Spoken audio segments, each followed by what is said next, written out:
उस बयान से हम तफरका रखते हैं। हमको लगता है कि उनका बयान जल्दीबाजी में दिया गया बयान है और कहीं न कहीं उनके जो बहुत थॉटफुल बयान नहीं है। रामचरितमानस सनातन हिंदुओं का धर्म ग्रंथ है और इसके ऊपर बहुत से लोगों का विश्वास है। आज भी जो हिंदू परिवार है उसके यहाँ पर सुंदरकांड रामचरितमानस का बजाबता हर रोज पाठ होता है। उसके बाप दादा, उसके माता पिता रामचरितमानस का पाठ करते हैं, रामचरितमानस की चौपाई को पढ़ते हैं, सुंदरकांड का पाठ होता है। तो वैसे चीजों के ऊपर किसी तरह का इस तरह का बयान देना ये उचित नहीं है। और जिस चौपाई का उन्होंने उल्लेख किया है वो चौपाई को उन्होंने जो कहा है कि मैं अधम जाति विद्या पाए भयउ जथा अहि दूत पियाए, मतलब कि उन्होंने इसको इस तरह से पुटअप किया है कि जो छोटी जाति के लोग हैं अगर वो विद्या पाते हैं तो वो एक तरह से सांप को दूध पिलाने के भांति है। इस तरह से उन्होंने प्रोजेक्ट किया है। मगर ये तुलसीदास जी ने ये नहीं कहा।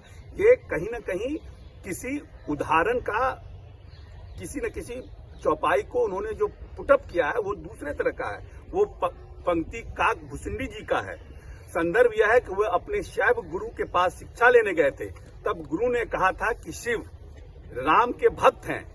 यह सुनकर मुझ शिव भक्त को, जो शिव भक्त थे, उनको बहुत गुस्सा आया। तब उन्होंने क्रोध का कारण बताते हुए कहा कि मैं अधम जाति का होने के कारण विद्या पाकर उसी तरह हो गया था जिस तरह से सांप दूध पीकर हो जाता है। इसलिए आप किस चीज को कहाँ पुटअप करते हैं वो भी बहुत इंपॉर्टेंट है तो चौपाई, लेकिन किस संदर्भ में वो चौपाई कही गई है ये भी तो प्रोजेक्ट करिए, ये भी तो लोगों को बताइए। अगर इस तरह से आप रामचरितमानस की चौपाई को लोगों के बीच में रखिएगा और आप प्रदेश के शिक्षा मंत्री हैं रखिएगा तो लोगों में जो नौजवान लोग हैं उनमें भ्रम पैदा होगा कि ये रामचरितमानस सही नहीं है, जबकि रामचरितमानस पर विश्वास हजारों साल से लोगों को है। महर्षि वाल्मीकि जी ने लिखा था तब रामचरितमानस इतना पॉपुलर नहीं हुआ था क्योंकि वो उनकी भाषा बहुत क्लिष्ट थी। और उसके बाद तुलसीदास जी ने उसको सिंप्लीफाई किया और तुलसीदास जी ने उसको सिंप्लीफाई करके उसको जन जन तक पहुंचाया। और सबसे बड़ी बात है कि रामचरितमानस में सबरी कौन था, रामचरितमानस में वो नाविक कौन था, मलाह कौन था जिन्होंने भगवान राम को पार कराया नदी। तो पूरी रामचरितमानस तो जो कहता है में जो दोहा है उसमें एक और चौपाई है, जाति पाति धनु धर्मु बराई प्रिय परिवार सगन सुखदाई सब ताजी तुम्हारी रह उराई तेही के हृदय रहु रघुराई। मतलब गोस्वामी जी महर्षि वाल्मीकि के माध्यम से कहते हैं कि प्रभु श्री राम जात पात धन धर्म बड़प्पन सब जिसने छोड़ दिया है उसी के हृदय में विराजते हैं। तो आप कॉन्ट्रडिक्शन को कैसे कॉन्ट्रडिक्ट कर रहे हैं? एक चौपाई बोल करके आप पूरे देश में आपने पूरा सेंसेशन पैदा कर दिया, सनसनी पैदा कर दिया।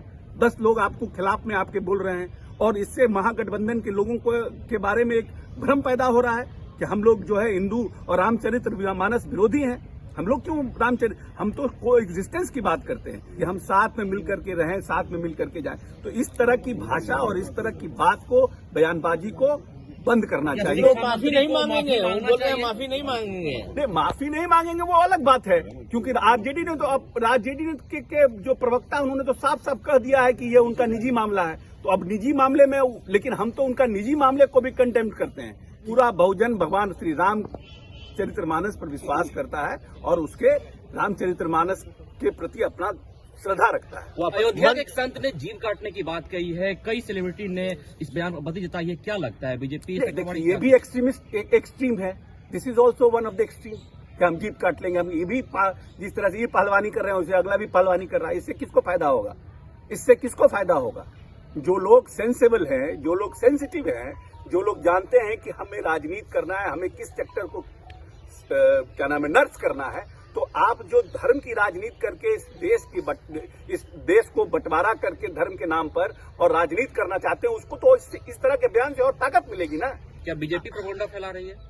क्या बीजेपी को तो फायदा ही हो रहा है इस तरह के बयान देने से।